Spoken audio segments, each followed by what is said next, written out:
It takes time. It's a series of 11 light boxes. There are two sides to the work. One is the phrase, "It takes time," and the other side is 11 images. So it's actually showing the growth of this young tree over the course of 11 months. A young tree doesn't really grow that much to the naked eye, but when viewed in succession, you can see that, sometimes when the weather is good, it will suddenly spurt a lot. During the pandemic, I find myself going to the park outdoors quite often, and I jog quite often, I go for walks quite often, and I always take the same route. After a while, things start to be the same, it gets very boring, And one way that I try to force myself to make the environment, which looks the same, more interesting, is to notice, to slow down and to look at, every plant, every shrub, and everything that moves.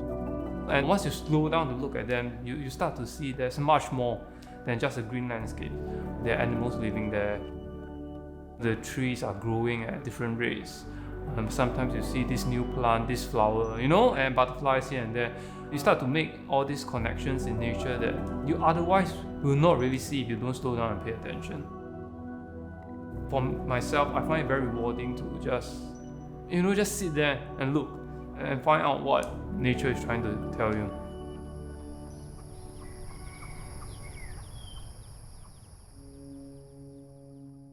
When the tree becomes a forest is a site-specific installation that consists of 195 structures, and each of the structures depicts a Chinese character called Mu, which translates into wood or tree.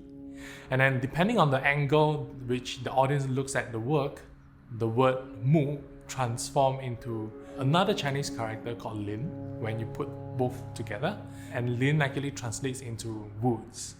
And then from another angle, which is from an aerial view, they'll be able to see the word Sen, which translates into forest. So repetition of the same character changes the word and the meaning from a singular tree to woods and then to a forest. The reason why I approached it this way was because, firstly, I am particularly drawn towards the pictorial quality of Chinese characters, and also in my ongoing research interest in our relationship with nature, I've always been looking at plants, and in particular the way we manipulate, control nature. And so this pictorial quality of the word Sen, when you stack three individual words together, that idea of moving and arrangement resonates with me very strongly, also because that is what we are very familiar with, especially when we try to control nature, in the idea of plantations, where we see rows of trees planted in a straight line. We see potted plants being arranged in straight lines, row after row in nurseries. The idea of overcoming the pandemic is only possible when people come together through a collected effort.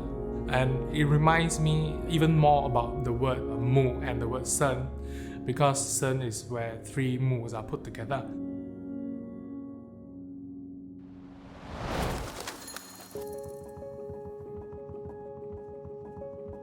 In the making of our works, especially those in public space, choosing the right location is a very important part of our process because the site itself lends to the reading of a work.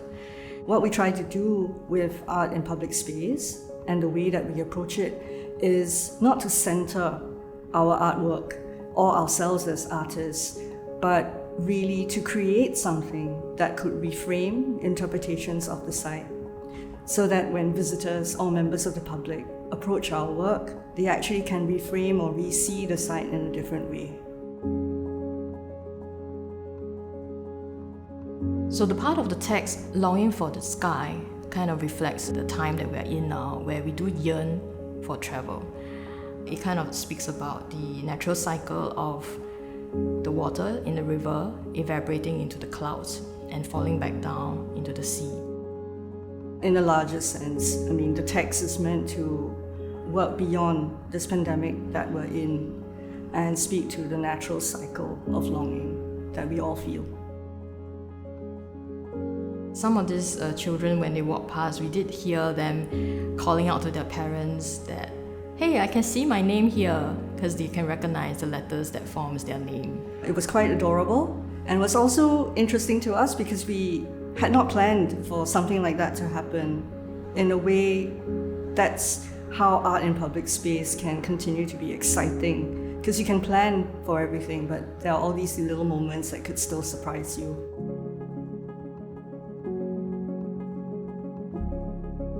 With Dual Possibility is first of all inspired by a poem by our local writer Yong Shu Hong. And this poem was about the music scene in the 80s. From the poem itself, there's this one keyword, crisis. So when we translate it to Mandarin, there are these dual possibility in how you interpret the situation, because they use the term 危机. So it's at the same time something dangerous and it's also an opportunity. It takes the form of cassette because somehow it's related to the content of the poem. It's about music, and it's also something very nostalgic because of how music used to have this very tangible material that that holds that music, right? So vinyl, cassette, CD is very different from now that we just stream or download. And the cassette itself has two sides. The concept of the work, we talk about the two-sidedness, use two languages. So it very much, in terms of its form, explain the work and the idea. We have decided to leave out some of the words from the original poem because we thought that it would be nice for the viewers themselves to think that what is the most suitable work. So what we have transformed here is not just our approach, how we finish off an artwork to bring it to completion, but also the nature of reading the poem itself.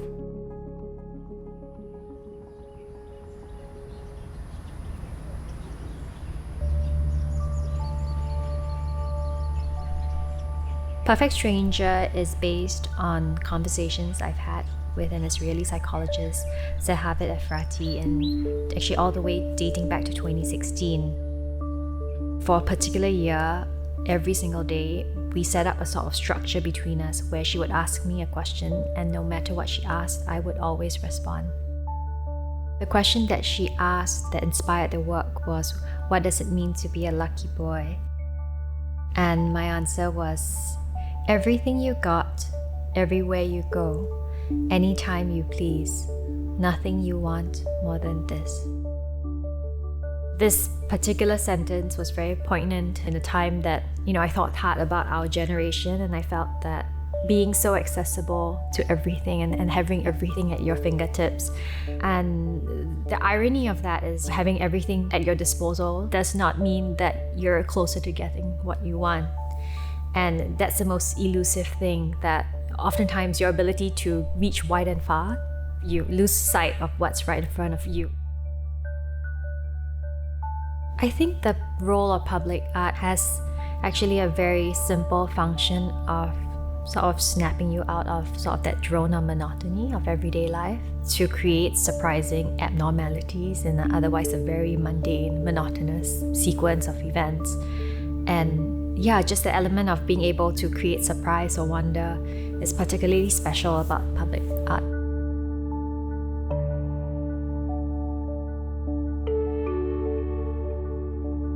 So Hey How Are You is a work that plays on the fundamental greeting of asking well.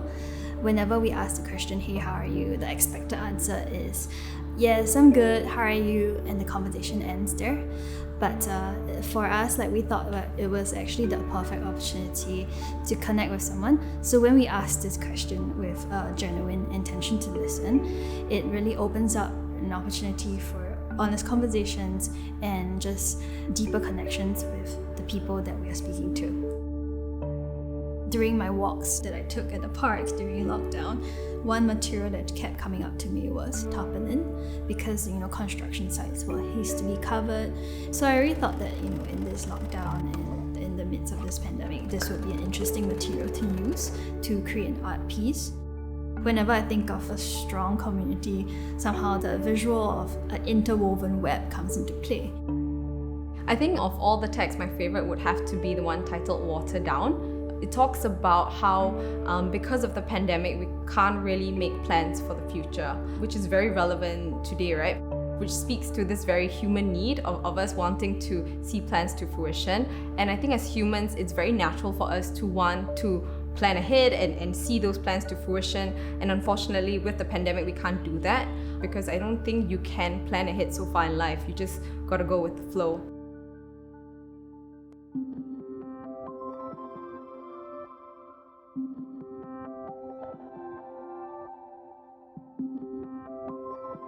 So Born is an emphatic cross between a sculpture and a pavilion. What we wanted to tease out was to allow the public to come and interact with the artwork and to inhabit the sculpture or pavilion itself. And also how the public can view this artwork not as a word Born. They can rediscover the letters within the word Born and how the different letters can create different spatial qualities within it. Different time of the day can cast different phrases of the poem on the concrete itself. So it kind of adds another dimension to what we are trying to portray and create this idea of meditative quality in spatial readings when one were to bask in the sculpture itself. When we were working on this artwork itself, we just wanted humans to inhabit the sculpture. But when we finished the artwork, we realized that it's actually a playground for children instead, because a lot of the nooks and crannies, a lot of these gaps itself is children's height. My friends will bring their children to Born and just play with it and climb around.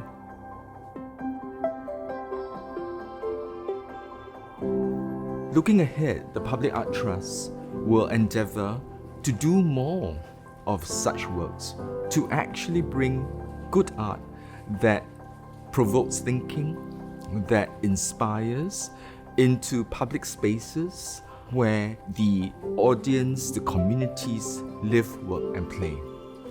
And in order for us to do this, Public Art Trust will be working with artists, curators, commissioners, site owners, and definitely the audience to bring more evocative, creative endeavours to the public.